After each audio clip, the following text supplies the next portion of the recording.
And back to the Environment and Catchment, Integrated Catchments Committee. To start us off, would anyone like to be brave enough to start our karakia whakataka?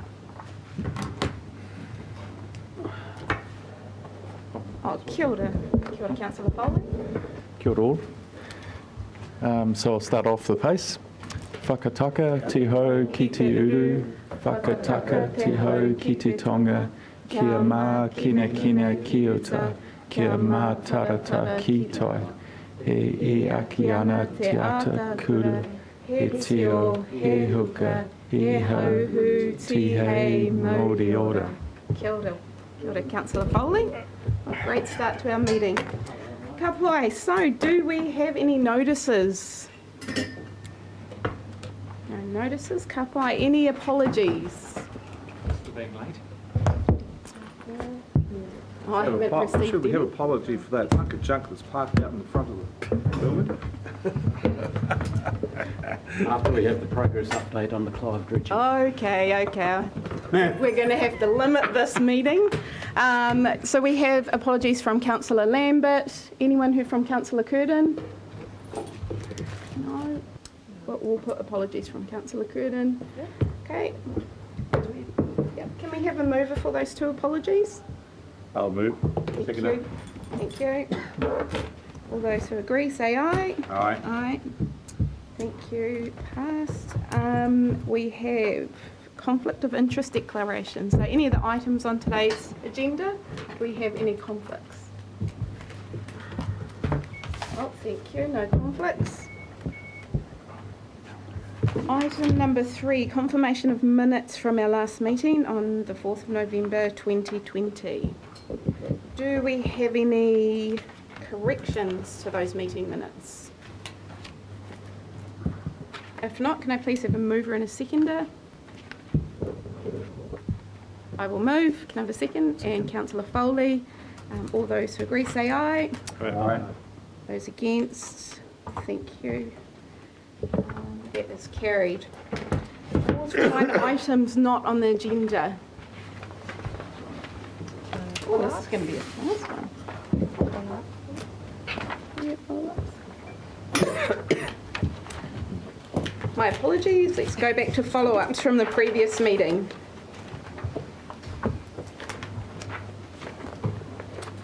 We turn to page 5. There are follow-ups from the 4th of November. No questions there? Fantastic. We're moving along. Right, can we please have a mover and a seconder for the follow-ups? I'll move. Councillor Barker and Councillor Van Dyke. All those who agree say aye. Aye. Against? Carried. Fantastic. Call for minor items not on the agenda. Well done. Fantastic. Moving along to our first, our presentation for the day. So Nick and our manuhiri from Wairoa, would you like to come up?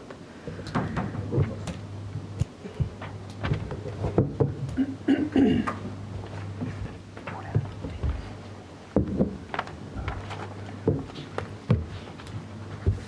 you first want to do a presentation? Yeah, please.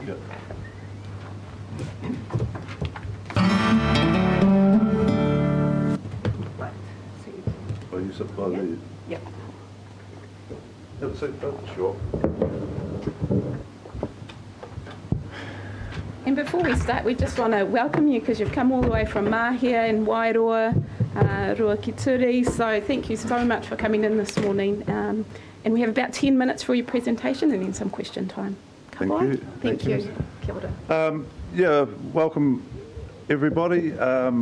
We're really pleased to be here today. Just like a quick introduction to my team here: Nick Cavallari Delzesco, Nuku Hadfield from the Rokaturi Valley, and Peter McCarthy from Rokaturi. Peter McCarthy from the Rokaturi as well. I'd just like to acknowledge the support that Regional Council have given our catchment group. I'm Pat O'Brien, the chair of the Whangawiki Catchment Management Group and a landowner at Mahia. So these are our neighbours, and we're here to support them as well as do our own presentation.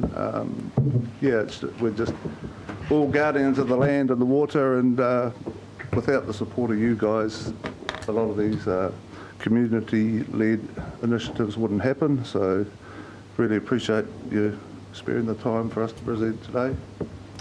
Yeah, so I'll hand over to Nick. He's in charge of the presentation. He's so used to doing it, and he's really good at it. Kia ora koutou katoa, ko Nicola toko ingoa. So my name is Nick. I've been around for a while now.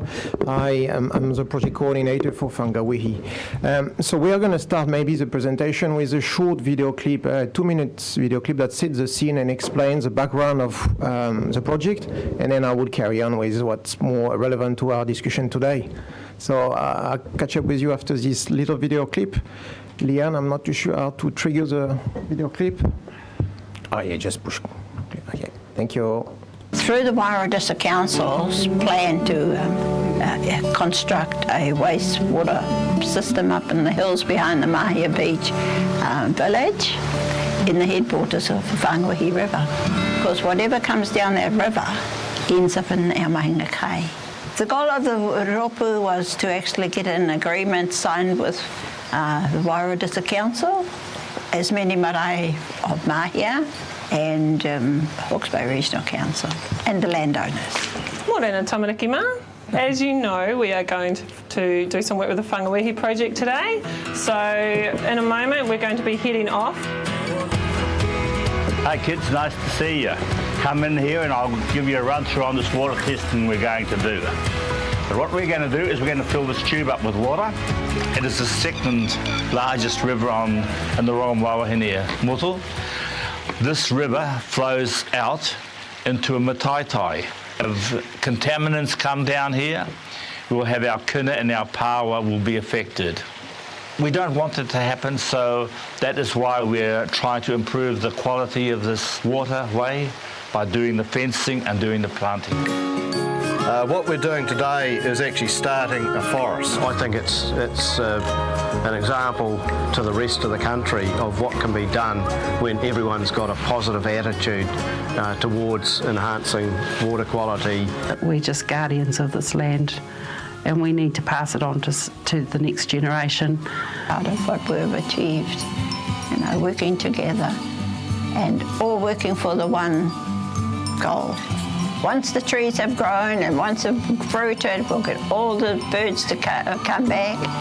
Yeah, that's a big hope. We'll have a track through it. We'll use it for tourism purposes, for ronga, for art, for weaving, all those different things that you can do with, plants.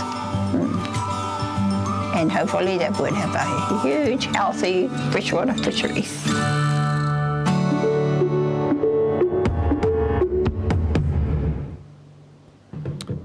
Thank you. So we are going to move to the slideshow presentation. Leanne, I might need your help. I just wanted to pay tribute to Kathleen, the lady who you have just listened to. She passed away last month.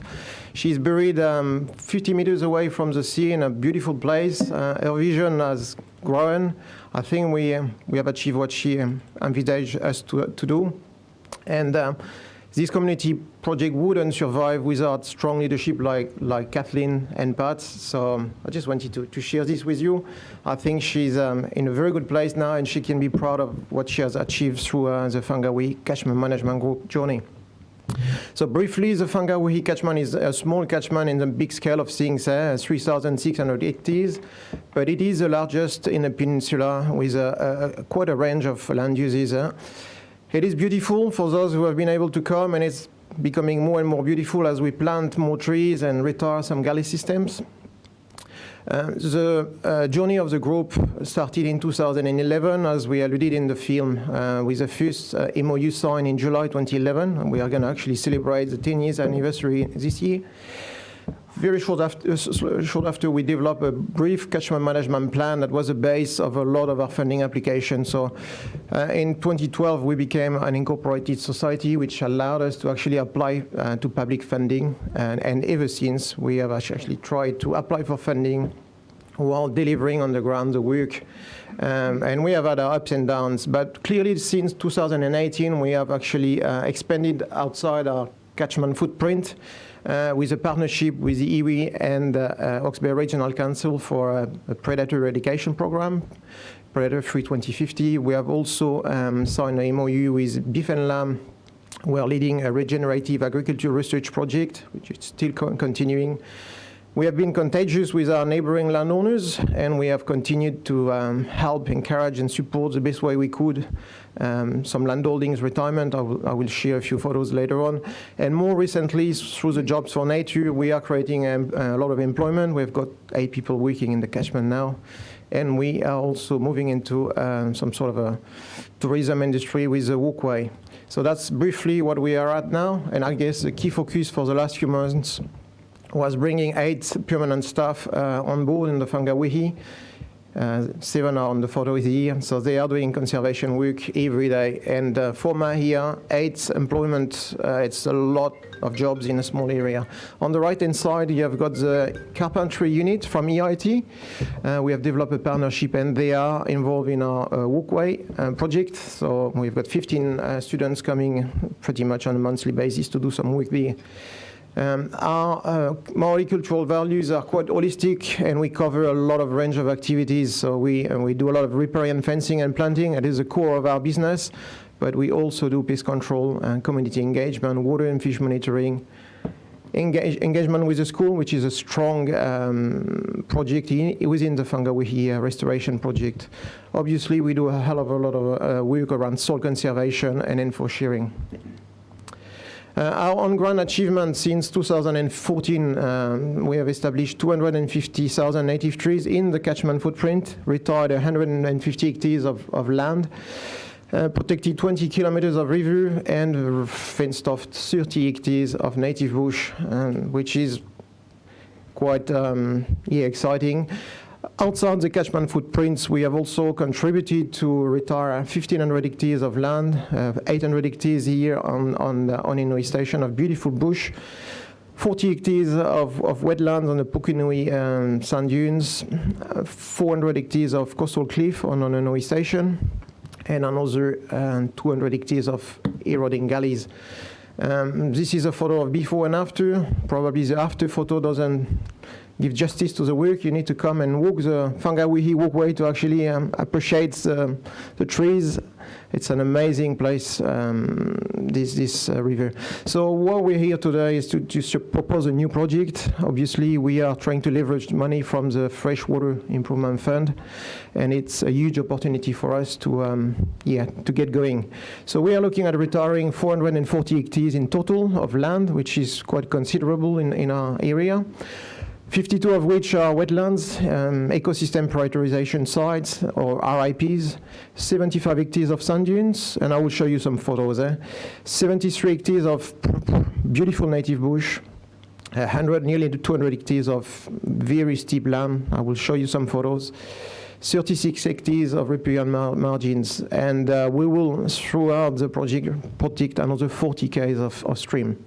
So obviously creating work is a priority for us, and through this project we would create 40 jobs per year during 5 years, which is quite considerable.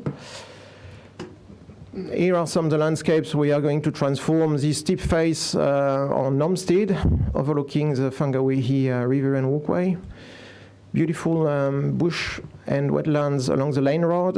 RIP will be retired and planted.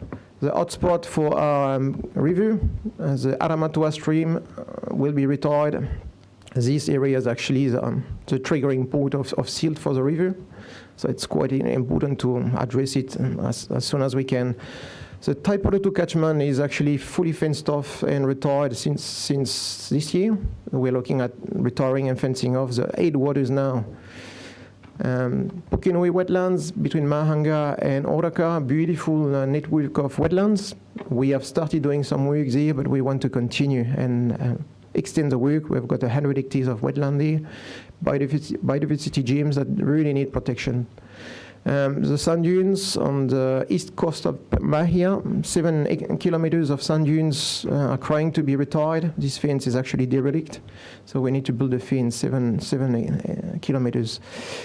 We can't see very well. I'm sorry with the background, but in summary, the project is looking at retiring 400 hectares of very important land. 200 hectares are EP sites. We are looking at retiring 40 km of stream, as I've said previously. We will need to build 50 kilometers of fences, establish another half million native trees, and we will create jobs and partner with EIT, which is already happening anyway. The total cost of the project is 5.8 million. Obviously, we have got some co-funders, DOC, in-kind, a lot of cash contribution from our farmers who already want to contribute. PGF is involved in this project, Nafi Noaroi, and I'm here today to ask if you could consider Regional Council supporting us over the next 5 years with $1 million. The co-funding leverage so far potentially is 40%, 2.4 million. And we will be asking very soon MFE to support us with 3.5 million approximately. So I'm aware you guys are, there are a lot of financial constraints, and I know that it's not easy. I'm just here today to say, hey, this is a worthy project, just as worthy is a rocketry project. We have got strong foundations. We have proven that we can deliver. The awards that we will see in the foyer over there are the tribute to the community, to the work the community has done. Asia Pacific Award, International Award, Green Ribbon Award. So we are serious about what we are putting forward, and we will be privileged if you could help us leverage in whatever way. If we could be included into your LTP, that would be wonderful. If there are other funding avenues, that would be fantastic if we could leverage this money through your support. I need to share the time with the rocketry project, but thank you for your support and your listening ears. So how do I get onto our slideshow? Oh, yes. Okay. Cool. Yeah, can you, I'll just tell you. So when I want to get to the next slide, I'll tap you and you'll move it. Cool. We're working as a team. Kia ora koutou katoa, ko Nuku here, Hatfield Tuku Ingoa, no Rokaturi ahau, ko Mangaro Station, Takukanga Noho. I am a sheep and beef farmer, and I am here representing our community, Rokaturi. On the slide you can see this is a snapshot of where we live. This is, sorry, it's our home, it's our workplace, and it's our playground. And that is why we are the guardians of the Rokaturi River. I am new to this, but I am very passionate and about it, and hence that is why we have come here today to ask for your support. Our catchment is approximately 26,000 hectares. Of this, it is made up of 24 sheep and beef farms. What is unique about our catchment is 2/3 of the land is in Māori ownership, be it incorporation, trusts, and owner-operators like myself. We have a school, a hall, and a marae, and all these venues are used often throughout the community. Our community is very integrated for the fact that we have obviously so many owner-operators that are Māori and staff and so on. Now here we have, this is the heart of our community. This is the heart, this is the Rokaturi River. As you can see, it is beautiful and it is picturesque. It is a world-renowned fishing river, trout fishing river. It has been granted World Heritage status. The health of it is good, but we want it to be excellent. And we also, our main goal is to uphold the mana of our river. As you can see from this slide, now we have identified the risks that is posed to our river. And in the first one there we have erosion and sediment.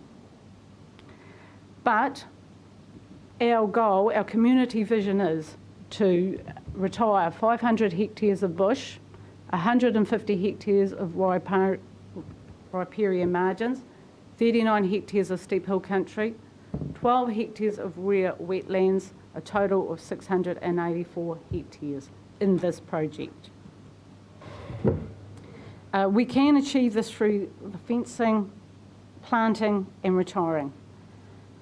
Our longer term vision though goes way beyond this project. I wanted to show you this slide as a comparison. Is the one on, this is on our property, Mangaro Station. The one on this side here. We fenced that area off. It took 5 years. There's a major tributary that runs through there into the Rukaturi River. We did that through cash flow. On the other side, we have gone into a partnership with the Hawke's Bay Regional Council, and we have managed to be able to complete that project in 5 months.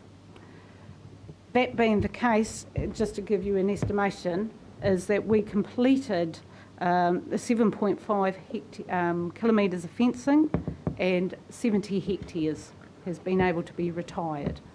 Over the whole area, that's 100 hectares that we have retired on our property, and that is not included in the number that I've earlier spoke about. It has also created employment for full-time people as the fencing contractor and 3 staff. So really the thing is, we have been actively addressing these issues that we have, but individually, and we do know that over a 10-year period there has been a lot of projects that people have individually carried out with support from the council in our valley, but we know with a major cash injection that this can be fast-tracked. We are a committed community towards the environment. We are a structured catchment group. We have a 95% community buy-in to this project and have engaged with our community over it. What we have found is that the best way that farmers will do things is that they learn from other farmers. And we have got the proactive ones, and now that is actually dragging the ones that are a bit unsure, fearful, and their attitudes. We are seeing a major change in their attitudes. We also are actively, our school has been always, they've been an Enviro school for 10 years, and the school is definitely the hub of our community, and so it is very important that they are on board. They are on board with this project. They do many projects throughout the years on and around the river.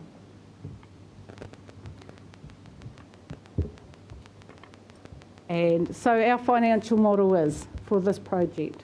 So 500 hectares of bush retired, 40 kilometres of streams protected, 93 kilometres fencing required, 83,000 native trees required, and over the 5-year period it will be creating 20 jobs, an estimated cost of $5 million. Our co-funding model over the 5 years is in kind, $300,000, cash contribution from landowners, $300,000, and we are asking the council over a 5-year period of $1 million, so 20% of the cost. DOC, $700,000, total co-funding of $2.3 million, and asking from the Freshwater Improvement Fund 2.7. So thank you very much for listening to our presentation.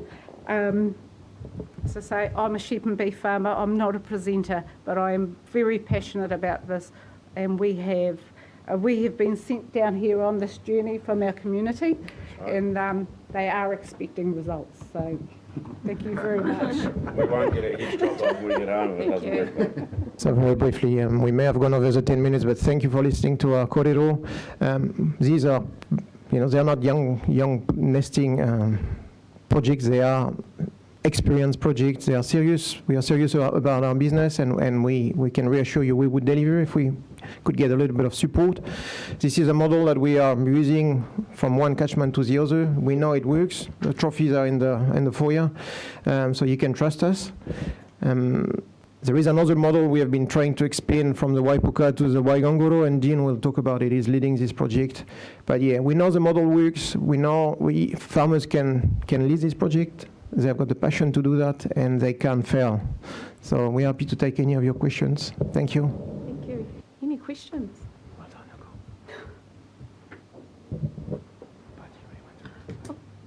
Councillor Foss.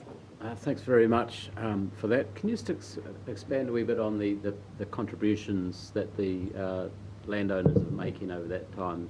One side had 200, the second side had 300,000, are they also giving in kind? So what is that? Is that cash like direct for purchasing plants or wages or fencing gear?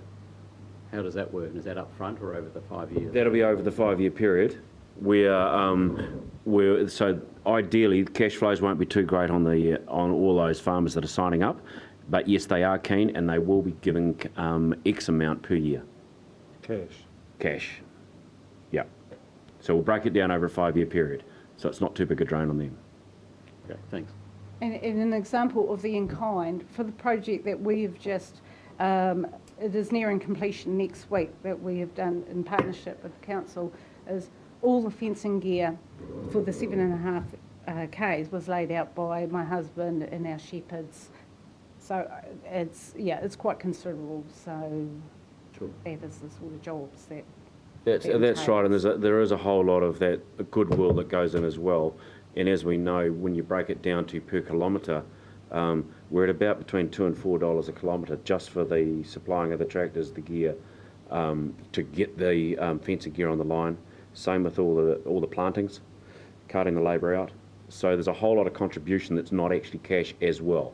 So this is just cash, and then everything else is on top of that. Yep. Great, thanks. Councillor Martin Williams. Thank you, and Chair, kia ora koutou. Look, hugely impressive. You guys really are the true champions of our communities and our region, and a beacon for our ambition. And in terms of reforestation of eroding hill slopes in particular. Nick, can I just go back to one of your slides? My question, I want to get the perspective of what your future ambition is. You had a slide of what your runs on the board already are. Could you go back to the slide of what you've already achieved with the Whangawehi project? I think it's all continuous as one. Yeah, a whole bunch of numbers there in terms of what's already been delivered. Yes, sorry, what we have already delivered. So this is the work we have delivered in the catchment footprint, and the next slide is the work we have delivered or influenced outside the catchment footprint. Yeah. So that's in 10 years you've done. No, this is over the last 2 years. So 1,500 hectares have been delivered over the last 2 years, and I can give more details. This is a Type 2 catchment. It's led by the community. Whangawehi has done nothing apart from giving some guidance and help, heavily funded by regional council there. On Inouye stations, coastal cliffs, so I've helped them leverage funding through a bunch of funders, MFE, MPI, 1BT. HBRC is actually not involved in this particular project. 800 hectares retired on an Inouye station, beautiful bush block that's connecting the property from the west to the east, and this is Mahanga Pukinui wetlands. So these are private landowners who have voluntarily, with funding support, retired those areas of land, fenced them off, and released them from farming. So they've seen the model, they've seen the value, they've teamed up with us, or I've helped them privately or on the side, and they have kept the ball rolling. So, but it took us 10 years or 8 years to, retire 150 hectares. Now that we have got a model that works, we have actually, achieved 1,500 hectares in 2 years. So we know what works, but yeah, we need to leverage these big funds, otherwise we can't go nowhere. That's it. Yeah. That just leads to a question I've got for either Ian or James. Is there any way that these requests for funding could be integrated with our intentions for pilot trials for Right Tree, Right Place? Look, that's a good question, Councillor, and just like to add my congratulations to these two groups, because I think this is kind of a signal of where our communities are going generally, and it'll lead nicely into our conversation later around how we're running our programs. Look, I'm reflecting that there's a range of ways we could cut and dice supporting these projects, Right. through our existing funds, through funds that you've got attached to COVID, through Right Tree, Right Place, and obviously hard to kind of land it here and now in the meeting, but certainly there's a commitment from staff to work with these people to find ways to support them as best we can. Whether it's to the full extent, I don't know, but we're certainly very, very keen to be active contributors to these sorts of projects. Perhaps if I could just add that the lion's share of funding proposed in both financial models is freshwater improvement funding from the Crown. That has been oversubscribed in recent years, so we'd need to be aware of the fact that even if we put together a funding proposal, there's no guarantees. Having said that, what we've learned about the Freshwater Improvement Fund is there is a strong preference for projects that are community-driven and led and not council-led, which is one of the reasons some of our applications have been turned down historically, and the ones that have succeeded have been the ones that have a very strong community basis. High levels of participation by tangata whenua is critical as well. And then some proven track record around delivery that de-risks the Crown's investments important. So I think what we can see with these two proposals is that all the right conditions are there for a high degree of optimism that there would be success with the Freshwater Improvement Fund. And so I think from a leverage of council investment perspective, both of these proposals represent probably kind of best in class in terms of what we see across the region for proposals that have all the right elements for us to be enthusiastic about investing. So to Ian's point, I think we'd love to take it offline and look at how we can work this through with the existing investments proposed in the long-term plan through the range of funds that we've got. I agree with that. Just to, sorry, Rex, sorry. I just want to comment. I 100% agree with what James has said. Both these projects are just absolutely fantastic.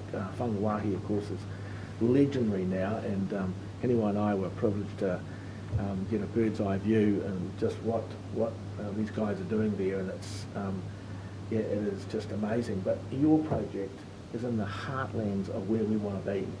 Yeah. So it's really great to meet you today, because this is the biggest contributor, this catchment is the biggest contributor to silt to our rivers and end up in our ocean that we've got. So it's just wonderful that you're, as a community, coming together and doing really admirable stuff. I just put it on Google and showed my mate here.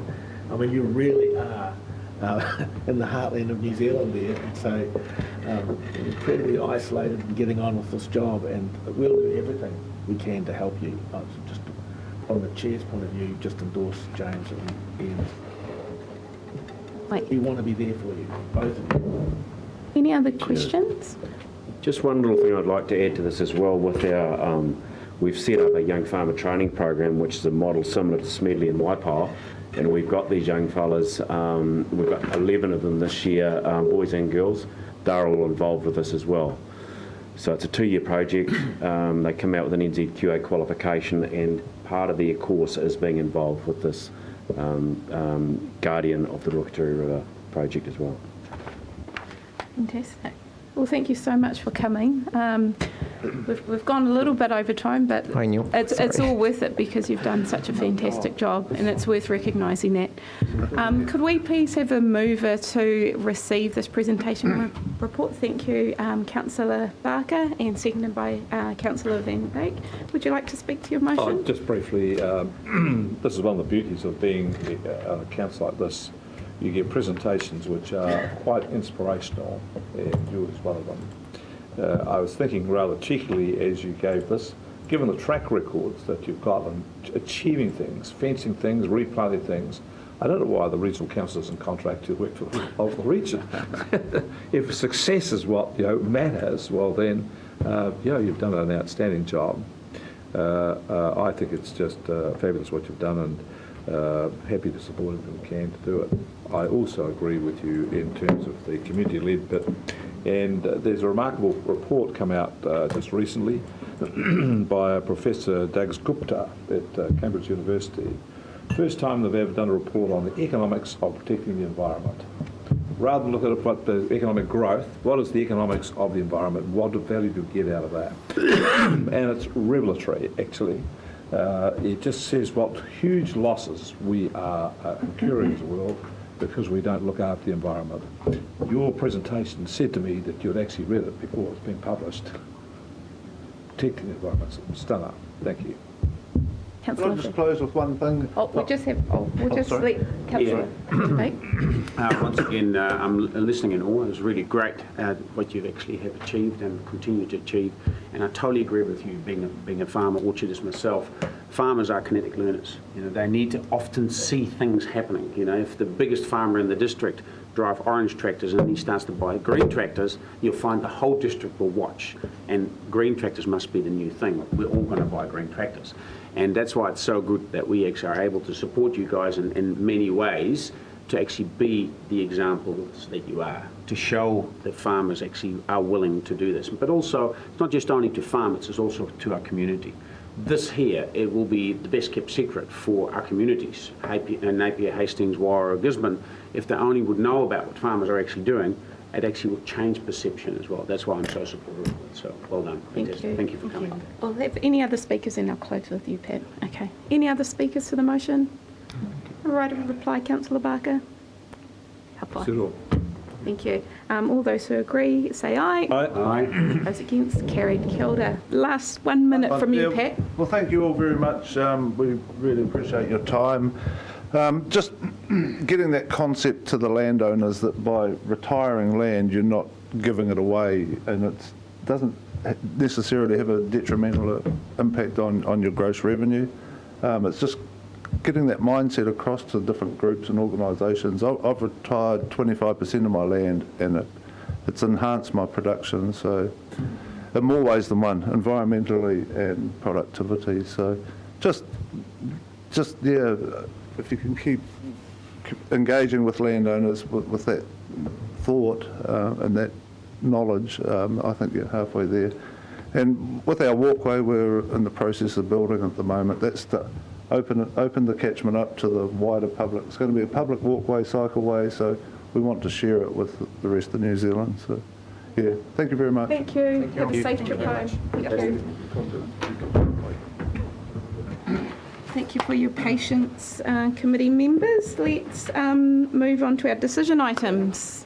So the next item is the Tūtera Regional Park Pine Forest Replanting Plan. Can we please invite the presenters for that? Yep.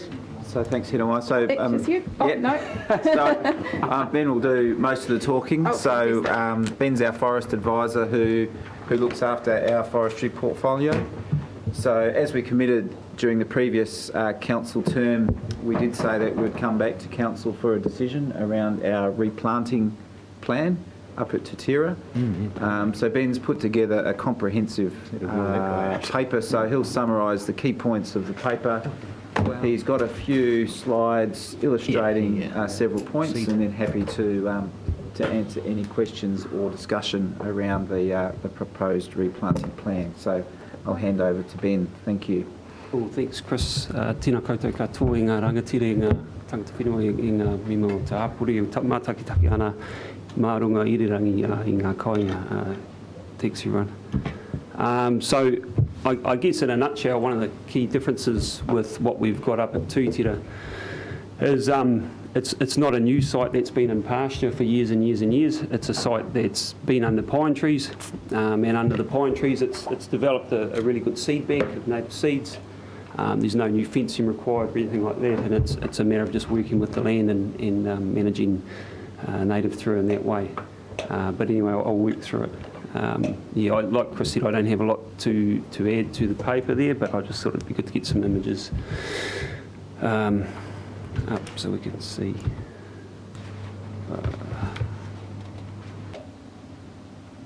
Right. Okay, so that's a view from the top of Ridgemount Road looking out over the pine trees to the lake. Oh. That's taken from the draft management plan for the park, which is currently being worked through with Maunga Haru Tangitu consultation. We've already taken it to the community and had their views back on it. So I guess firstly, probably the main point up at Tūtira is it's under legislation, it's a soil conservation reserve first and foremost. As you read in the paper, regional park obviously too. Lots of different values. And those were the values that in the community working group discussions that are outlined in that paper there that were agreed to be the values most applicable to the park.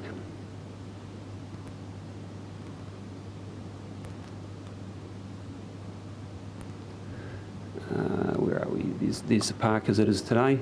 You'll see up here there was about 130 hectares of manuka planted back around 2011 to 2013. That's regenerating. We've got kānuka growing up the hillsides and amongst it, and over time that will regenerate to native vegetation. There's a view post-cyclone bowler of the same area.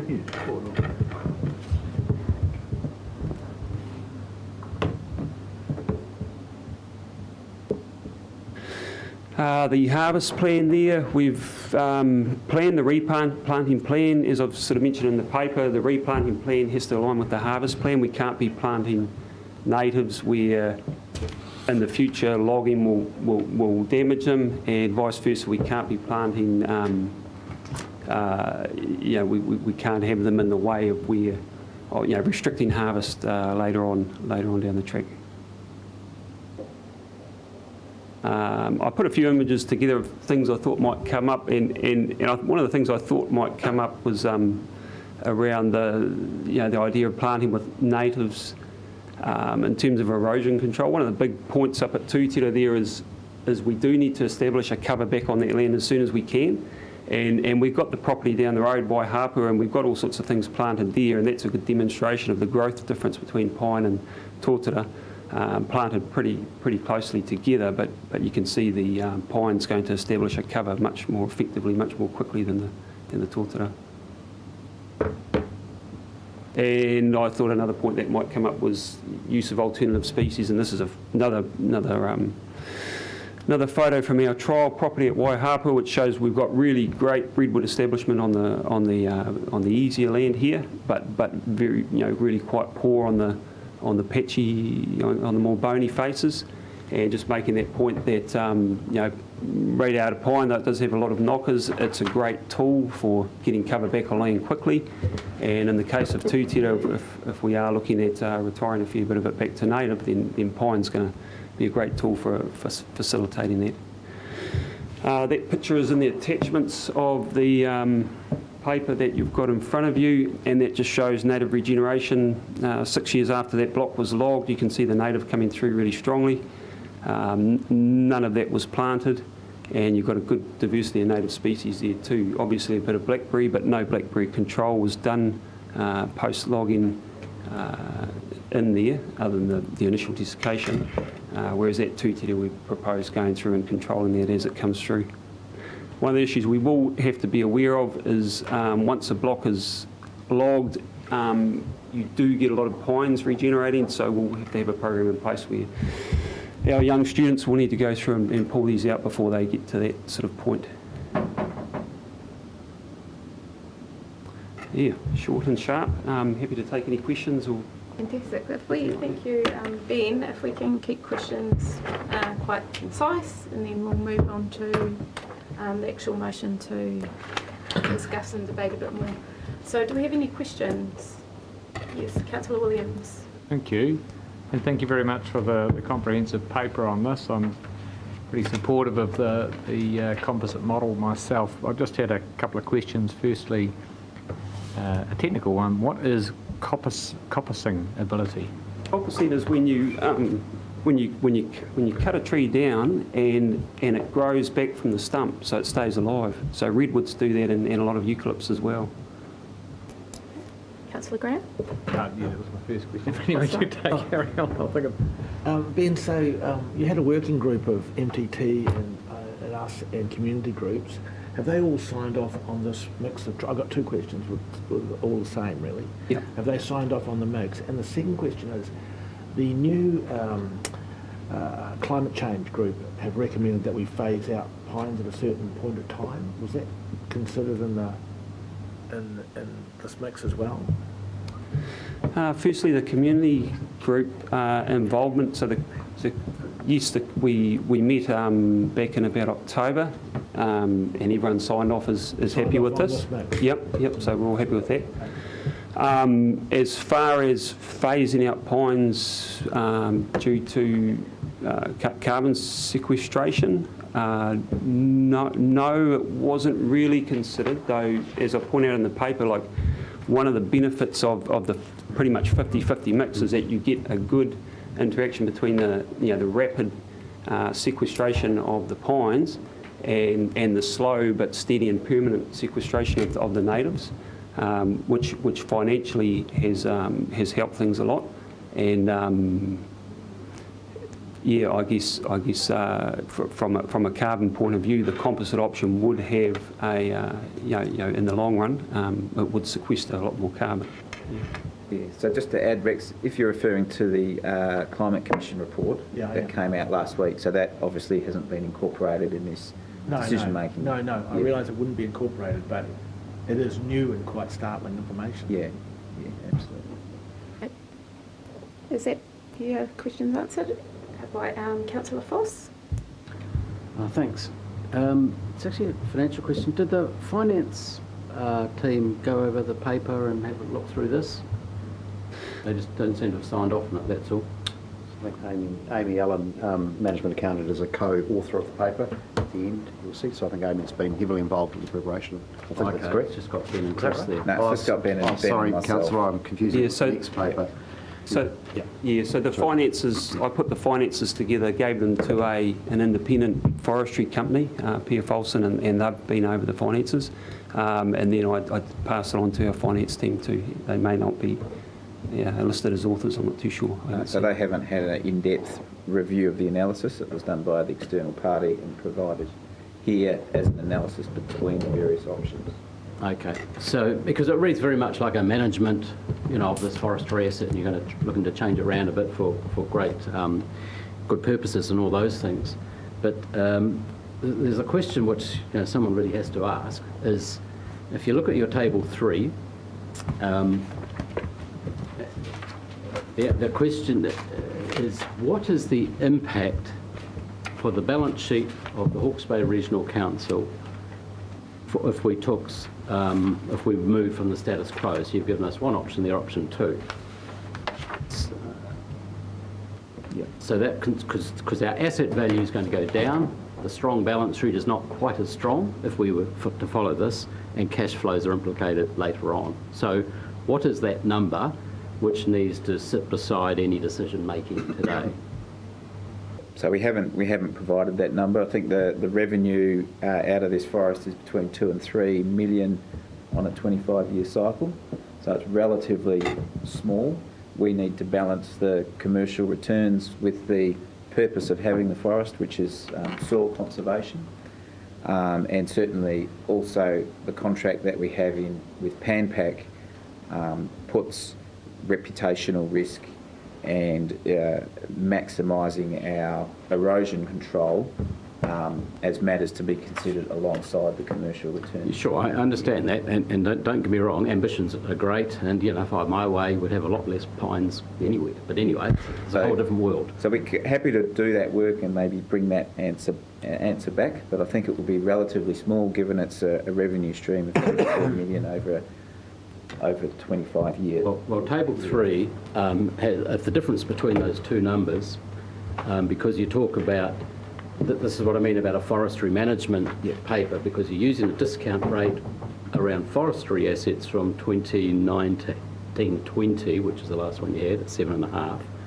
I'm sure the correct discount rate is the discount rate for this council, for its forward cash flows, and they're probably a bit lower, and the table there shows that it's actually very, very sensitive. So let's just say rates were 0. Yep. There's a 2.3, about a 2-ish million difference between the two options, which means that's a $2 million decision being made as part of this, or as your discount rates go down. So the financial impact for this council, I think, needs to be presented as part of these options. I absolutely thank you for what you've done, but there's a big hole here, and I think to be better informed, or to make a fully informed decision, we need that advice so we can make an even more informed decision, which is why I asked about the finance people, because this will impact if we have monies or not for, say, other projects such as the previous representation.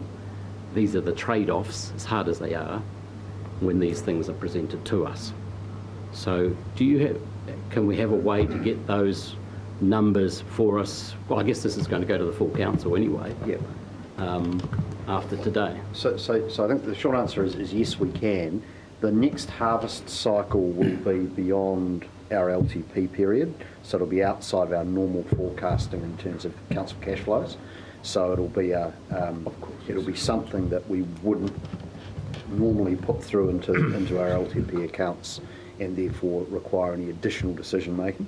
But you're quite correct that over the life cycle of the forest, there is a material financial difference in outcome for council. Because you're limiting, because the option will allow one life cycle to mature and then no more life cycles after that. It's a native planting, which whatever might happen in that space. So it's just, there's actually some big numbers involved there, which better inform this council on the way through. So if you're able to provide those. Are you also asking about what is the impairment of the asset value on the balance sheet as a consequence of the two options, or? Well, honestly, I don't want to go down to the nth detail. I would just presume you have those numbers somewhere. It's just, this decision comes with all the benefits that you put in your paper and some of the costs, but there's a summary cost. Let's say we're to go to option 2. What does that mean financially to the balance sheet of this council over the next forecast period or something? And it's not to the nth degree, but I think that's in the millions. Yep. And so that's quite a material decision. Can we have the last answer to this and then move through other questions? Well, I think what we can do is add that information to the next version of the paper that we bring back to the full council. That's one option. Another option is we do that work and distribute it via email as an addendum to this paper. So happy to work with councillors about whatever's easiest, just to inform us more. Okay, we're still through question type, so we'll keep going with questions. Can I draw Councillor Foss to paragraph 5, which I think is the key turning point on this. Purchased by the Hawke's Bay Regional Council in 1980, gazetted as a soil conservation reserve under the Soil Conservation Control Act, with the principal objective of soil conservation to maintain and improve the water quality of Lake Tuatara, etc. So if we're going to look at this as a financial analysis, what we can do here and could do there, then it says finances trumps the environment. But this is setting here that this is about soil conservation and protecting that. So that has to be the primary objective. And that therefore trumps the finances. Object to the word Trump. Point of order, in fact. It's said twice. But that's the point about this, and I'm happy for some further information, but in my view it is almost irrelevant because our primary objective is soil conservation. If we do not do everything in terms of soil conservation, we are acting ultra vires. So that's where we're at. Good point. Wasn't quite a question, but good point. Well, questions, please. Question. Thank you. And it's again a technical one. I just want to understand the information that I'm getting. And I got a little bit lost in this discussion of safe carbon versus unsafe carbon on the two cycles. It's really just to sort of educate me to help unpack what you're telling us. It's not a challenge to it, but the paragraph I had in mind was paragraph 25. Could you just explain what you're saying at 25? Is it the point you were making earlier, Ben, that with the composite you get kind of a smoothing of the fast uptake of pine and then the longer term return of the slow. What's going on in paragraph 25 with safe versus unsafe? Probably the best explanation is to look at figure 4, and figure 4 shows the total pine replant is sort of a red colour, and the native composite is the green. And you can see that the carbon builds up pretty equally between them to a point, and then the sequestration from pine is greater, and it's greater right through to 2050. But in 2050, in the next tranche of logging, that pine will be logged, so that carbon will be lost. Yeah. Whereas with the native option, obviously only half the amount will be logged, so the native that's left will continue being sequestered, and the native that's left will continue sequestering carbon. So it's like the hare and the tortoise sort of stuff, really. Very well done. Yeah. Thank you. So basically, the safe carbon, the pine sequester it, but because I think one of the key differences is this forest was registered in the emissions trading scheme in 2008, and by that point they were already what were they, about 17 years old, so they had already sequestered most of the carbon that they were able to sequester without having to pay back on logging. Yeah. So that's what you're essentially. I got a bit lost with the key with include replant area and pine, include replant areas indigenous, but I think that's helped me with that figure as well. So thank you. Yeah. Okay, great. Fantastic. Councillor Barker, question? I'd move the paper. Do we have any other questions before we go there? I'll second the move, the recommendations as they stand. Okay, so we have a mover and a seconder with option, the recommendations 1 and 2.2. Yep. Is that correct? Yep. Would you like to speak to that motion? I just want to say, firstly, when I first came to this council, I found the papers that were written and provided to councillors particularly weak. I really like this paper. It said clearly out what the objectives were, said all the material. It went through everything, and at the end of it, I found myself struggling to ask myself a question. Everything I thought I wanted to know before I got there, you'd answered in the paper. Added to that, you had lots of pretty pictures, and all the rest of it. But even better still, the facts that you drew together were clear and salient. The logic that you put behind it was clear and compelling, and I just thought this was a wonderful paper. You led me like a row of breadcrumbs all the way along to the conclusion, and I was done. So I really happily support this, and it's got fabulous values in it as well. So a great paper, well done, good stuff. I love the community consultation. Everybody's drawn together. I think it's you've hit a bullseye. Thanks very much. 100% support for me. Thank you, Councillor Graham. Ben, I 100% agree. I think you've done a really good job. You've consulted at the early stages, you've thought about all the options, and you've come up with a really good commercial compromise. And just on the issue of how it affects our balance sheet, well, maybe in the future we will be putting onto our balance sheet at real value native forests and our parks at real value, but we haven't yet learned under this commercial structure how to value those intrinsic things which are good for our environment, good for our society, but don't have a sellable value. So but we're going to learn to do that. So I think it's a great paper and a really good compromise. Well done. Thank you. Councillor, any other speakers? Councillor Foss. Note that when it comes to the vote, I'll abstain on this, given the question to have that information. Thanks very much for what you're trying to do. Actually support what you're trying to do, but I think that further information will enrich the decision making for everybody. So I'll just note that and look forward to that, and then as we see it at the next full council meeting. Any other speakers? No, right to reply. We'll put it to the vote. The recommendations 1 and 2.2. All those who agree say aye. Aye. Those against? Abstention recorded? Yes, please. Thank you. That is carried. Thank you very much. And I'd just like to thank you, Ben, and the team for coordinating that community group with Mangaharuru Tangitu Hapu. And I think this is a great outcome for a 2.5 year plan that they've worked on. So kia ora. Great stuff. Fantastic. Now we have item 8, funding the erosion control scheme. Ian. Thank you, Chair. So Dean's going to come up to the table and join us, and Amy Allen, who is also a co-author,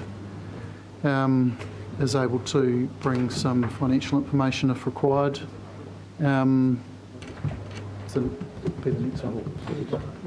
Look, so just a reminder that this information you've already seen, we workshopped this end of last year. So that process allowed us to get your agreement in principle so we can continue with our negotiations with MFE on our funding from the Jobs for Nature pot. From my perspective, it's a good news story because we set out in developing the ECS, breaking new ground to end up in a position where we were oversubscribed and we were having to figure out how to manage expectations around supply of funding and support into the landscape for this work. So we've ended up in that place, which is a good thing, and I think the two presentations you had this morning are sort of testament to that. There are lots and lots of people now lining up to be engaged in this sort of work, and our support, in my view, has been instrumental in starting to build the visibility and the profile and the interest in the stuff. So being able to keep that momentum going will be critical in the long run. And look, the Jobs for Nature, riparian stuff, and the mad scramble around that has kind of exacerbated the overrun and the problems we've had in terms of matching budgets to demand. But we've put in place controls to ensure that we're able to track and manage our budgets in a greater real-time sort of view, so we can be clearer about what's able to be funded and what's not down the track. Ultimately, for me, this is really about us being able to maintain kind of our credibility in our relationships with the rural community, because we've built an expectation, demands there, and we're really wanting to try to meet that. And just a reminder, the conversation we had last year, there are levers that we can pull to try to dial back some of the enthusiasm that sit in the erosion control policy that will bring to you to say, look, we can help smooth out the funding and distribute it differently so that we can spread it further and avoid some of these, not completely avoid, but mitigate some of the supply-demand disconnect that we have at the moment. So look, I'll hand over to Dean. I don't think he's got a presentation, and then happy to take questions. So thank you. I guess just to add to what Ian has already said, I guess just to give a bit of background as to where we ended up. So there were a number of factors that contributed to that. And I'd just like to raise that, and I guess if you put it in an incident investigation analogy, I guess it's a number of factors that come together to create an environment where something can happen, and I guess this is a similar situation. So I guess, as Ian mentioned, the lack of clarity around budget commitments and the ability to forecast clearly around what was on the books added to our issue here. The fact that we had gone through the budget basically in a third of the year, whereas the previous years we hadn't used the budget, maxed it out. So a lack of clarity, and the fact that we'd gone so quickly in terms of our engagement and the landowners coming on board in this particular year was somewhat of a surprise because of the lack of clarity. I guess we encountered this around October last year, where staff were advised to start pushing projects back out into the future years, as we must have been very close to our budget, and that was done. So as Ian also mentioned, the jobs for nature applications, long delays, change in application focus from the first application that went into the second one, which was quite different. Delays in trying to sort out how that application was going to work, and the projects that came onto it added to some of the confusion. And I guess something that I'll add to that also is that type of application can have some negative impacts with our dealings with landowners because of the to and froing that we have to do multiple times with landowners to change the projects that we're doing and what they look like in the time frame. So there are trade-offs to doing that, but ultimately it's good leveraging of funding, making the ratepayers' money go further. I guess one other thing that I'll add to that is because of the nature of our work, a lot of the work goes across financial years in terms of our planting and what have you, so that makes tracking of that a lot more difficult when you're trying to pigeonhole it into financial years. So that's really all I've got to add. Other than the fact that the staff, since that December workshop, have been steadily working with our ICT team to ensure we have a good review of the system and what it can and can't do, and making sure we put things in place so that we can track this a lot clearer in the future. Thank you, Dean. Do we have any questions? Councillor Barker? Just, we're on paper, item 8, make sure I'm right. Yes, we are. Yeah, I'm really intrigued. The only question I have is when I go to the authored by, I see a list of people here, but I don't see some people from the finance team. I presume the finance team have been through this. I'd be stunned if they weren't, but it would offer reassurance if the name was on the paper. So, Councillor, I'd just like to introduce you to Amy Allen, who's over at the back there. Amy's a management accountant who is a co-author of the paper. So Amy's been intimately involved in the development to ensure that impact on our finances are clear and accurate. Well, I was thinking about, yes, Jess level type thing. Sure, and I had thought Jess was an approver for this paper, but that must have dropped. But that was down there. Just to cover a piece that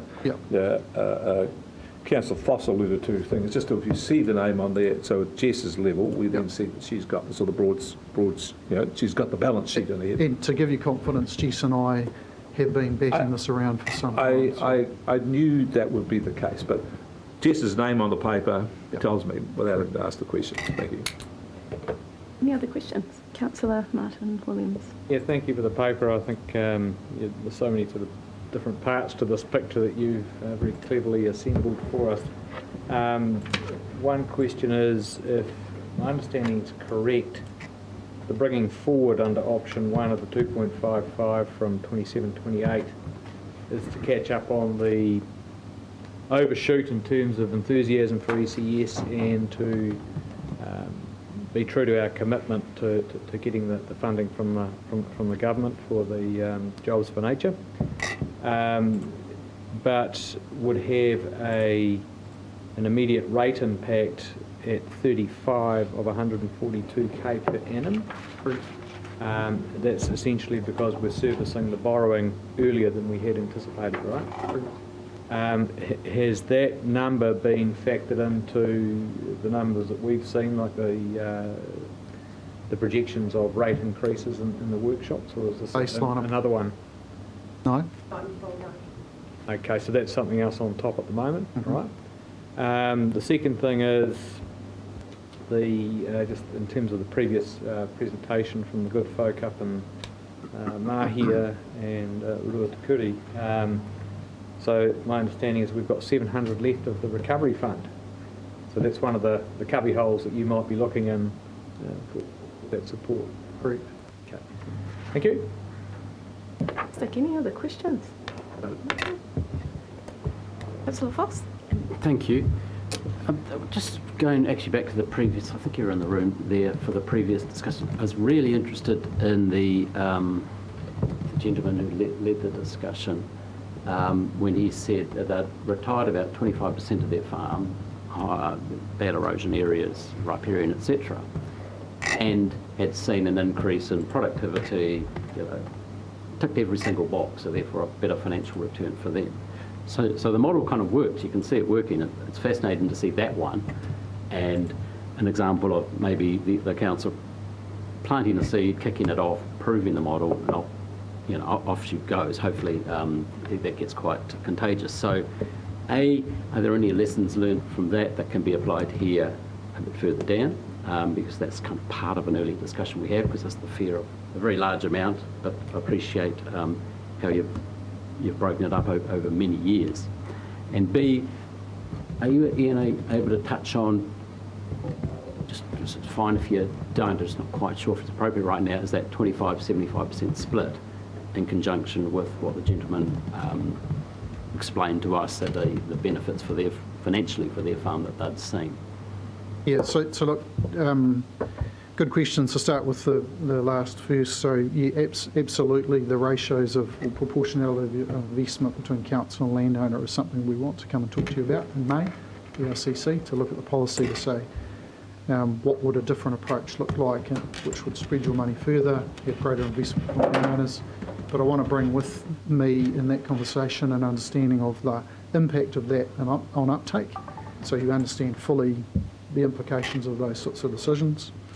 And then to the point around, I think what you were alluding to is, given the kind of scale of the regional issue and the available resource we've got for this, where does the ECS kind of fit in that?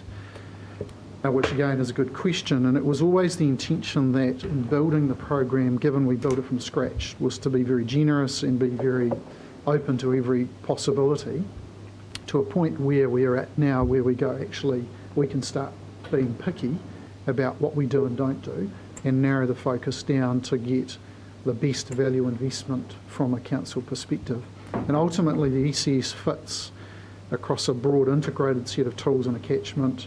Right tree, right place for me is the other obvious one, where we'd go, a lot of the stuff that may previously been in frame for the ECS will become a right tree, right place proposal and will be a commercial play, and the ECS will be narrowed down to purely places where nobody else wants to go, but has your greatest impact on erosion, because those are places where commercial afforestation, even carbon, is not a possibility, but you need to invest in it to manage your erosion yield from the land.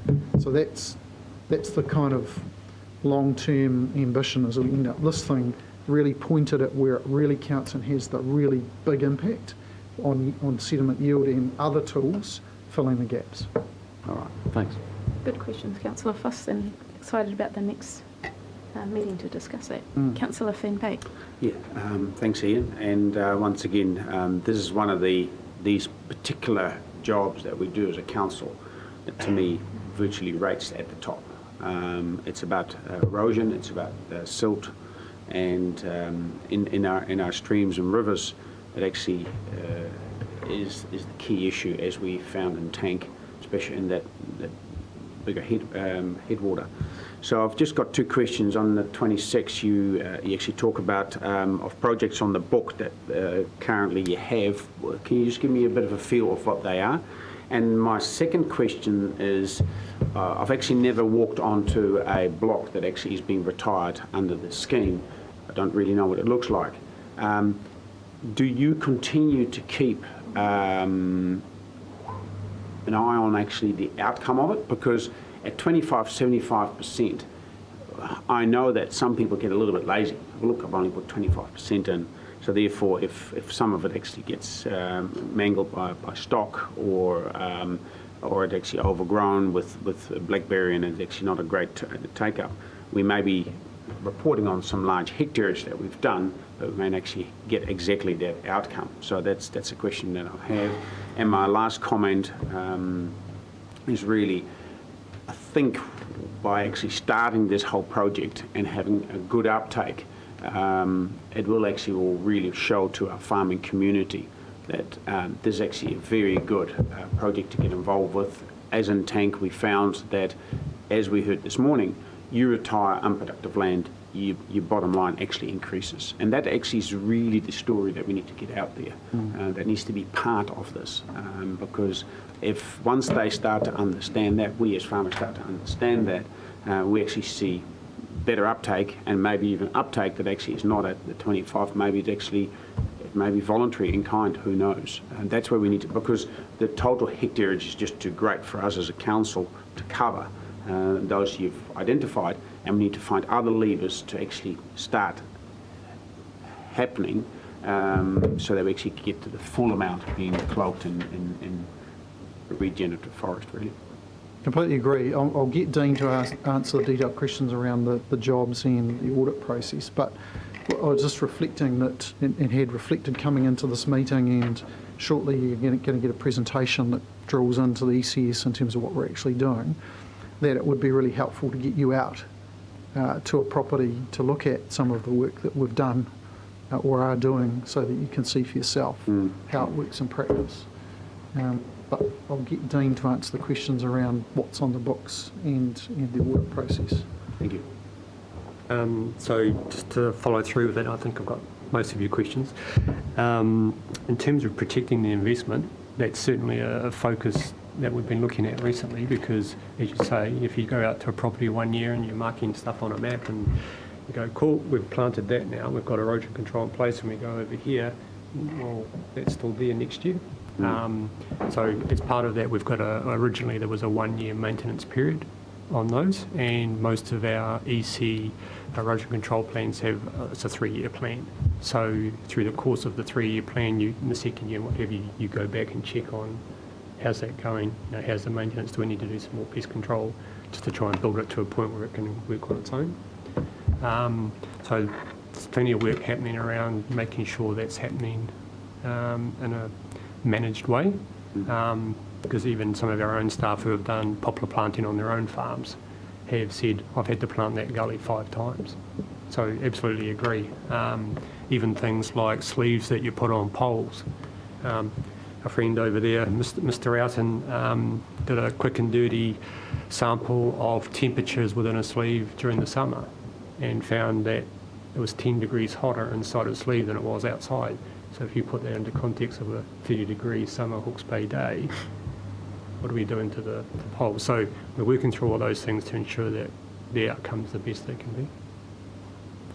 In terms of the breakdown of what sort of work we're doing, obviously fencing is a big part of it, around any streamside stock exclusion, riparian erosion control work, but also bush retirement, paddock retirement type stuff, any protection fencing for the trees that are being planted as well. That's the majority of what we're doing. Obviously the shovel-ready jobs for nature work is primarily riparian fencing. I haven't got the figures to put in front of you at the moment other than what's in the next paper, but certainly if you've got particular questions, I can find that information out. Thank you. Councillor Foss. Thanks. Just a quick one. It's occurred to me. If we follow the recommendations and bring forward that loan, the 2.45, maybe it's a question for Amy actually, that impacts on that headroom that we have for all other borrowings, but to the only extent of 2.45, so it's relatively insignificant as far as that's concerned, isn't it? There's plenty of room as we go for the LTP. Yep. Okay. Fantastic. If we don't have any questions, I think we can kick on with recommendations. Do you have a proposal? I'm happy to move the proposal, yes. Yep. And second it? Would you like to speak to the motion? So we're talking 2.1 and 2.2. Yes, I think this is just a good common sense. We've discussed this before in previous discussions, and this is just crystallising those thoughts of moving now to make sure things happen. The finances of it are sound, the theory of it's sound, the practicality is sound, and the environmental outcomes are outstanding. And if we could do more of this, I would support it. But this is another very well-written paper. I enjoyed reading this paper. It's clear, logical, consistent, and good recommendations. I support 100%. Thank you, Councillor. Seconder? Yeah, as a councillor, I'm actually really proud of what Hawke's Bay Regional Council is doing in this space. We're spending a large amount of money in this area, and it's, once again, it's a key task that we are elected to do as Hawke's Bay Regional Council, so I fully support it. Thank you very much for a very clear paper. Thank you. Thank you, Councillor Van Beek. Any other speakers? Councillor Graham. I just want to add a little bit to that. A comment on Ian's comment that about the enthusiasm. I mean, you would never think a decade ago that we were going to get this kind of enthusiasm, and we put the program together on what we expected to be the uptake, and woe betide, it is double. So this is all just good news, and we just got to run with it, you know, because I think that it will get even stronger in the future. So we need to get ready that our farmers are all coming on board and on this, and it's tremendous news. We need to run with it. Yes, Councillor Williams. Thank you. Just throwing off that, I think this is a signal of the likely enthusiasm we would have for the seeding investment in the Right Tree, Right Place initiative. And again, I encourage my colleagues to be ambitious and bold in that context. The green tractor analogy is exactly right. I used the word beacons when I spoke to the presenters earlier. If we can show the successes in terms of productivity, and we can pilot that, and we can herald that, and we contribute that, and we can financially support that, then I think the leverage we'll achieve will be quite profound. So yeah, this is a great model for the Right Tree, Right Place, and I think it's going to work. Fantastic. If there are no other speakers, right of reply. I just want to bounce off the comment by Councillor Graham that about the change in pace and the change in tempo, and reflect on a question asked by another councillor some time ago, which is, what were you thinking and where were you 3 years ago? I'd like to take that and go back to the time when I first came to this council, and we're looking at riparian plantings, and we were then at that stage, the council was very proud of the fact that it had done 1/2 kilometre of riparian plantings and so on. And I thought this was really a good thing. I used to jokingly point out how many kilometres of rivers and waterways we had, and would ask whether we'd complete our riparian plantings before the second or the third ice age had passed. We were just incredibly slow and saw millimetres as huge achievements. On that bent, this here shows a huge change in the pace and the style, the way we go about our work. I just want to reflect on that.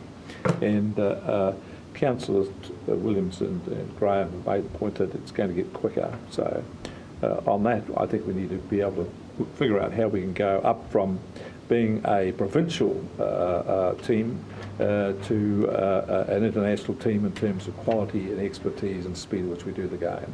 So we have to lift our game. Thank you, Councillor. Now, may I ask to give the opportunity to Councillor Foley, because you both put your hands up.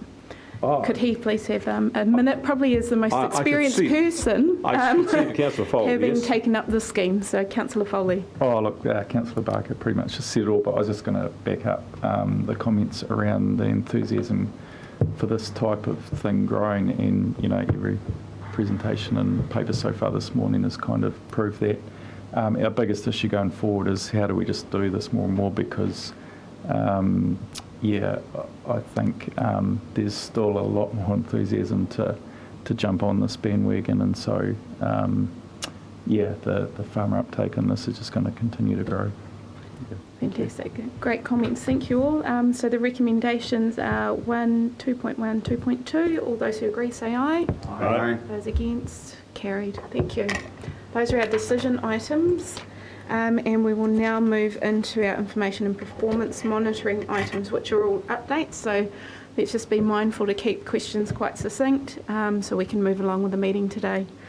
So can we please have Dean? You're going to stay up here. Thank you. So, Chair, just while the team are joining the table, and I think Dean will introduce the people, this is something you've asked for, but just want to make the point that this is kind of one part of many things that we are doing in the enhancing the environment space. And Councillor Barker has been a champion of the need for a dashboard and some visibility of our broad set of activities, and we are working actively on that, and we will bring you back something that starts to crystallise that so you can see the totality of our work across all of our portfolios spatially in the region. So don't fear, this isn't a surrogate for that. This is just something you asked for that we're giving you now as a bit of a taster of a bigger picture to come. May, I think you said you're going to reveal all. Correct. Yes. I expect a band with it. No pressure. Thank you, Dean.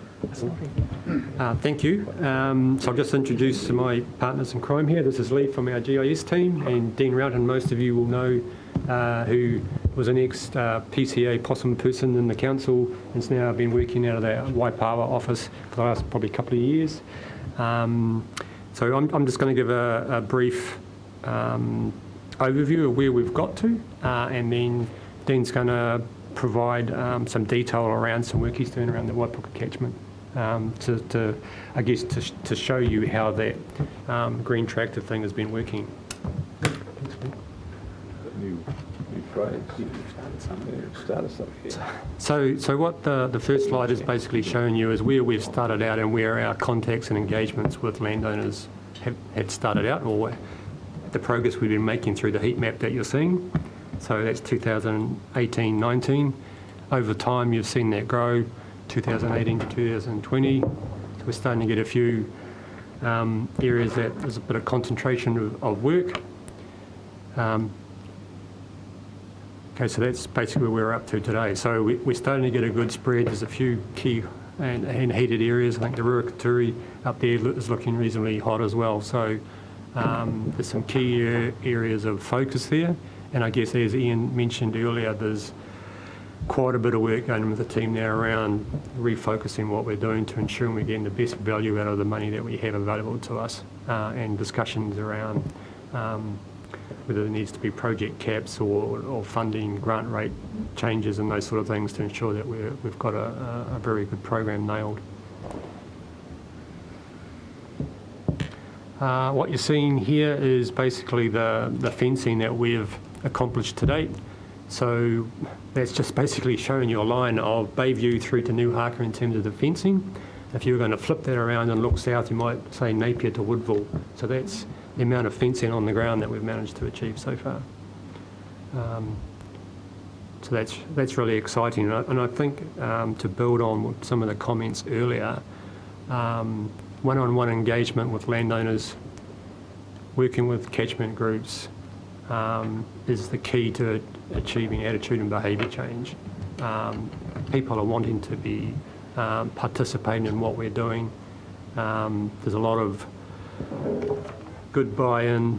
Say there's people who are seeing what others are doing now and wanting to get involved and be part of that.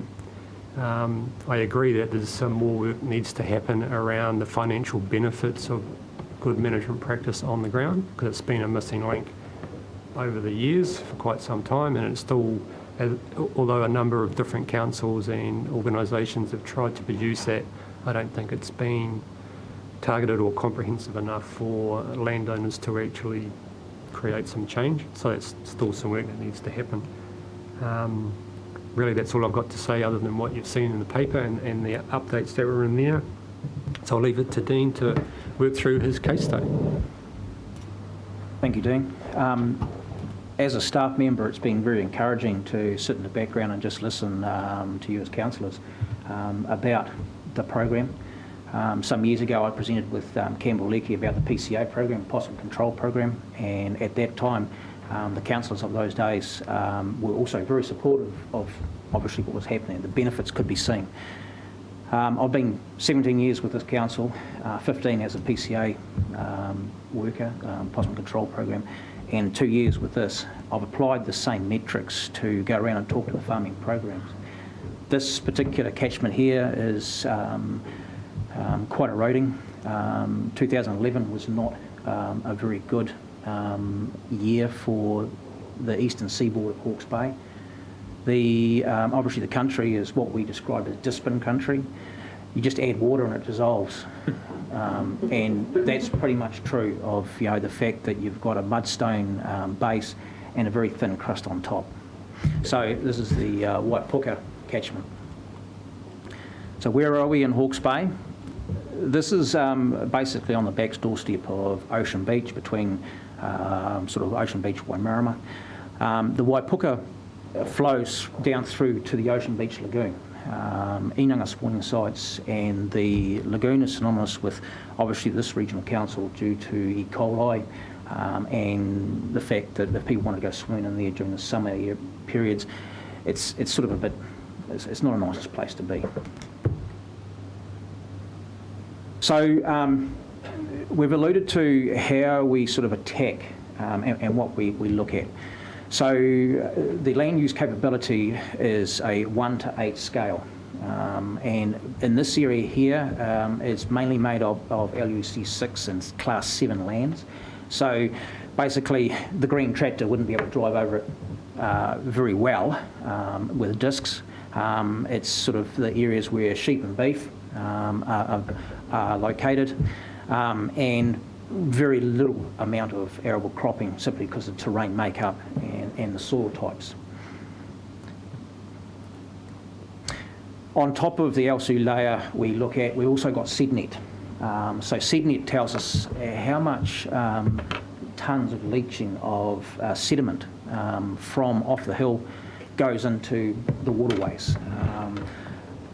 Basically, we have got very strong areas that leach a lot, like obviously the eastern seaboard and up Wairoa area in particular.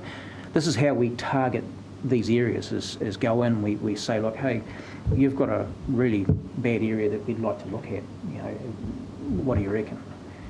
Given the fact that central government has put certain things around how they'd like things done, has sped some things up.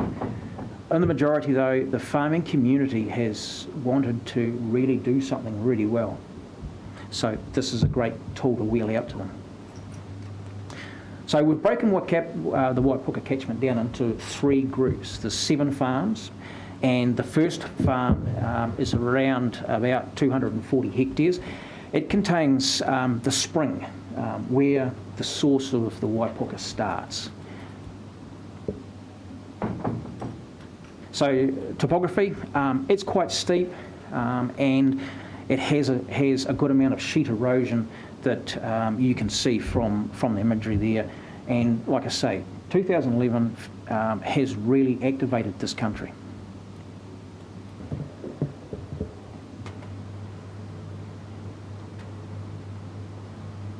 Okay, so this is the terrain overview. We'll just go back one slide, there we go. This is the spring source. You'll notice there's cattle pugging. So unfortunately, the Waipuka, when it comes out of the ground and starts flowing, it's got a hell of a hard start before it even gets to the coast. This has been fenced out. Okay, so the farmer I talked to, this was what he wanted to do. He wanted to fence this out, and he wanted to really do something. This is the overview looking back at the actual site, so you can see the spring site just, I suppose, to the right of that yellow willow tree. And then you can see the gully that water drops down into and the sheet erosion. Now, that's all been fenced out, so and planting is looking at starting. So planting, we're actively looking at Manuka, Kanukas, natives, stuff that's going to survive in Hawke's Bay conditions on the soil that we've got. Farm 2, or Area 2, is 3 lifestyle blocks made up of around about 50 hectares where the Waipuka carries on flowing through. Again, I've applied the PCA sort of sign-up technique here and talked to the farming community and say, look, this is what we want to do. Are you on board? Well, yes, they're on board, all right. And they leapt at the chance. So fenced out and planting up the areas.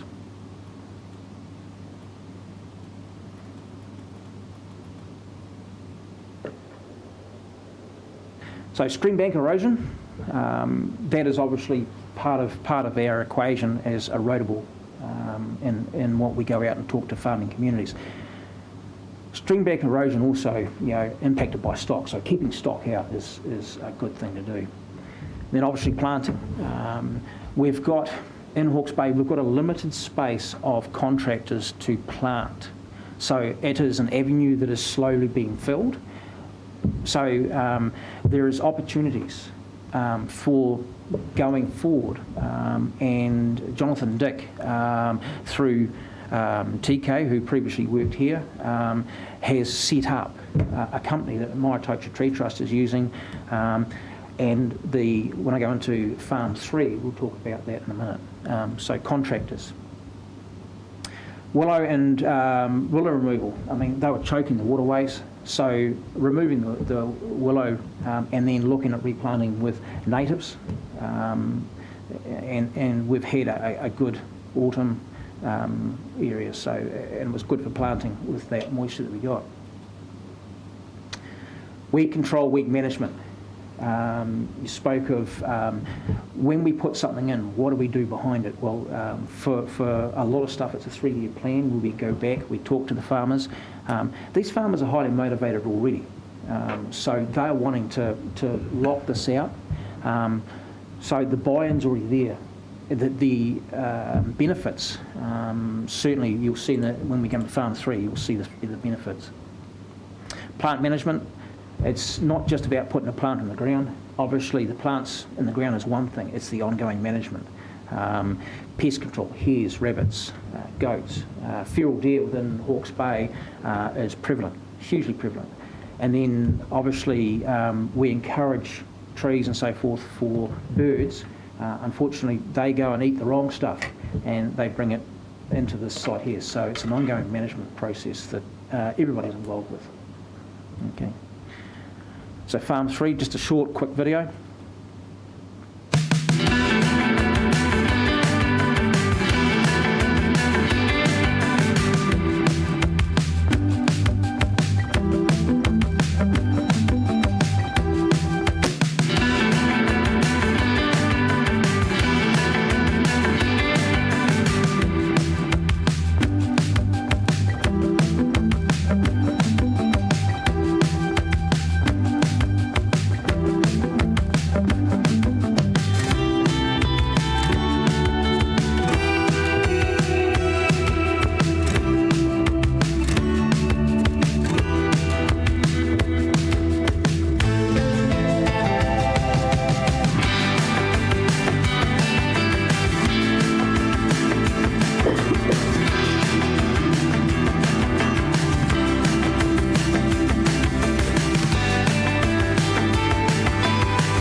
People that we've heavily worked with, Miguel Modi, and then obviously funding for a lot of this work with NDI.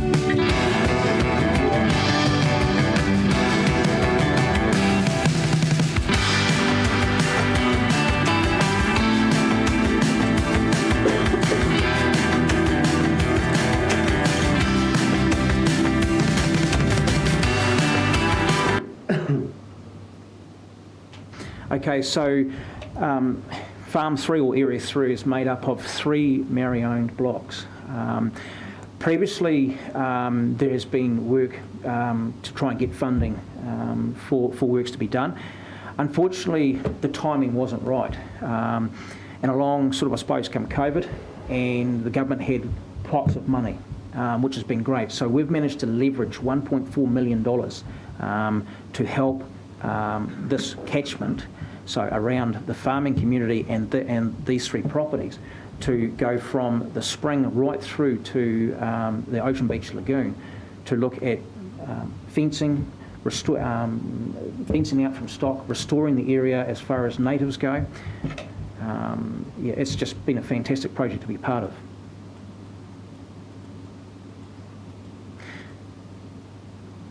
So the topography through here again is steep-sided with sheet erosion that just falls off the hill.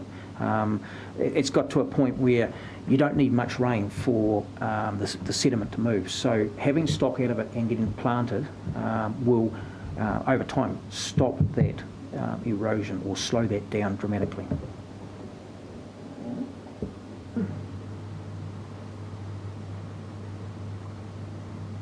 The other thing that the iwi is starting to think about is when this is completed, potentially walkways. The imagination is starting to grow as to what they can undo with outside the farmland.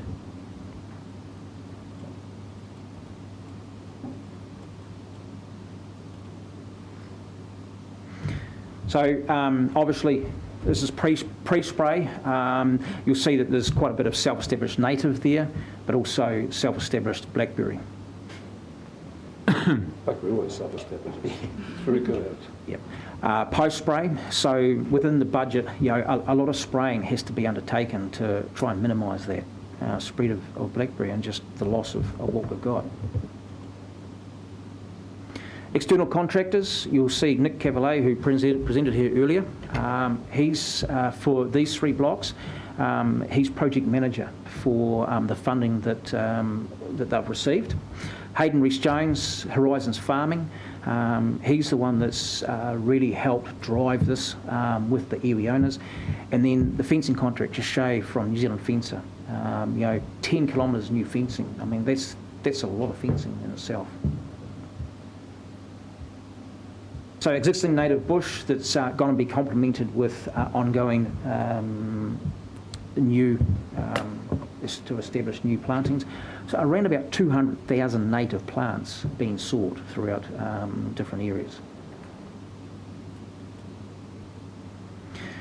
Erosion-prone faces, like I said before, it's just disparate country, and it's not isolated, it's Hawke's Bay. So fencing out the gully systems, one of the benefits of doing this is basically the fact, obviously, we're taking the stock off, but also loss of stock. Losing 2, 3, 4 cattle beasts, $2,000 each at a time is obviously a loss of money. The other thing that's been found out is, anecdotally, is once we fence something out like this, it's the speeding up of mustering a paddock. So the shepherd's time of not having to go and chase hoggets, woolly hoggets that are stuck in blackberry and pull them out. Once it's all fenced out, you've actually sped up your staff's time, so you're not losing the amount of staff's time. Yep. This here is exactly what a lot of us are dealing with, Pronga through to Wairoa. And this is why this program is picking up and is really just chugging along real fast. Farmers taking a look at this and going, well, I can't do anything with it, what can I do? And it's, this is what we're seeing. And this is the wider project team that we had a hui at Taurapa Station. So I heard the comment that as councillors that you'd like to go and potentially go and see a project, this would be an area where it would offer a safe site for you to take a look at the project area, what's been undertaken, the wider scale, and then Taurapa Station at the woolshed there would offer an area where come back, have a chat and a cup of tea if required. While this is up there, I'll just talk briefly. Nick Cavalier talked about the Wainongara. Quite a few of the owners of the Waipuka are also over in the Waimarama area, at a watershed that's another spring fed. It goes through also a large wetland called the Wainongara. Nick and myself are looking at trying to get a bid into FIF Freshwater Improvement Fund to do this same replicate types of scenario, which would involve the Waimara Marae and quite a few of the land owners in the area that we've already sat down and had a talk to and about, and they're on board. Yep. And these are the people at the moment on the Waipuka that I'd like to acknowledge. Thank you. Thank you. Thanks, both Deans. Look, apparently I have to give everyone a cup of tea at some stage, but what we will do is, and thank you for your service, 17 years, so, you know, thank you so much, Dean, and hopefully that's halfway point. We've got another 17 to go. More than that. But we'll take very short questions because we've got about 5 minutes until we have to wrap this item up. So any questions? Councillor Foley. Yeah, thanks for that, Dean. Just you spoke about the pest control, but just the post-management. So all these funds that are getting collected, you know, obviously setting everything up. Where does the kind of ongoing management to ensure, because like we've all got a vested interest now, ensuring that this succeeds. So like pests, for example, you know, is that just falling on the landowner or? Well, no. For the instalment, you know, we've got a certain time period where council will be involved, but then with like the Waipuka and so forth, this is about joining with EIT to have the people involved also upskill themselves for planting, the fencing management and so forth, but also the component of pest management. One of the biggest things that I alluded to is contractor shortage. So this sort of style of thing where we've also wrapped in EIT, getting on-the-ground experience for some of the locals that can carry on and do this as a collaborative. Yeah. So pest control, I think, is a critical thing that needs still to be carried on, as you point out there. Yeah. Councillor Fenbeck. Yeah. First of all, Dean, I really enjoy your enthusiasm. It's really fantastic, and that's why we have some great success with farmers as well, I would imagine. And 2 years ago, I reckon the possums would leap for joy when they found out that you actually went into a different role, because you would have been as passionate in that role as well. Just a quick question, and it's a bit alluding to what you already said. Labour is a real issue, isn't it? Contractor staff. Is there, in your view, is there maybe room that we actually can develop our own incubator of staff that actually work in this particular area, like an academy? Because there is just not enough staff, and there's in all areas there's people pulling on our young people to actually get into their particular sectors. What is your view on that?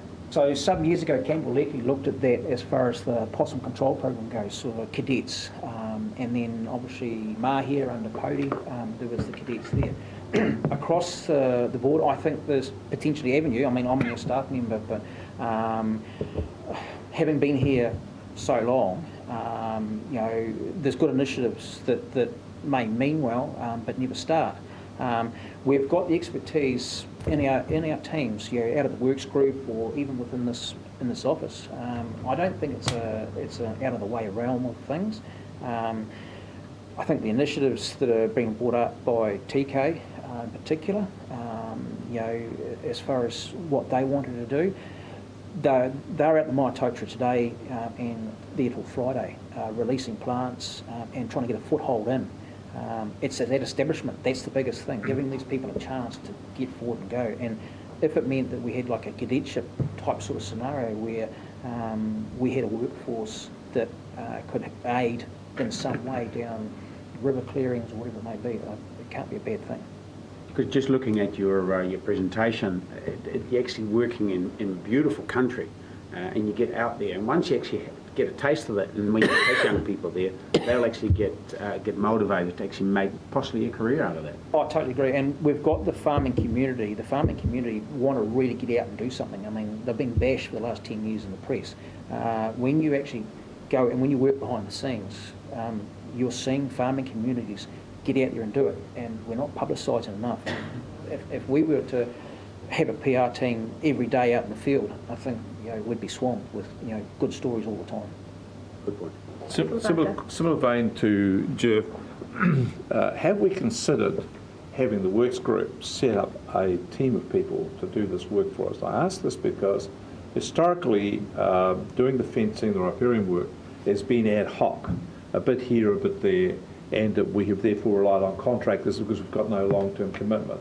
I think the paradigm is shifting, that we now have a long-term commitment. We can see a long-term plan going out, and maybe it's time for us to think about having our own fencing team, riparian planting team, whatever is part of the works group. We have the infrastructure, we have the management, and we have the ongoing work out for years into the future. If I can speak from my own experiences. If we were to take the model, say, of the old pestboard days, you know, where everything was in-house, a bit more probably structured than what it was back then. Yeah. But that would actually answer exactly what you're saying. If we had sort of like a pestboard model where we've got our own in-house team, or, you know, that does specific roles, you know, across the board. So, yeah, there's an opportunity potentially there. Again, it's all about, I suppose, rate funding. Through the chair, Rick. Look, I've had numerous discussions with Hamish about certainly works group doing more planting. The challenge for us is it's quite a seasonal activity, and as we take permanent staff on board for those activities, we then need to find a full years of work. So I guess that's one of the challenges that sort of stumped us to date, but we certainly have had a bit of a look at it. With our upcoming sort of workshop around the future direction of the works group and right sizing works group, it's another opportunity to examine that question.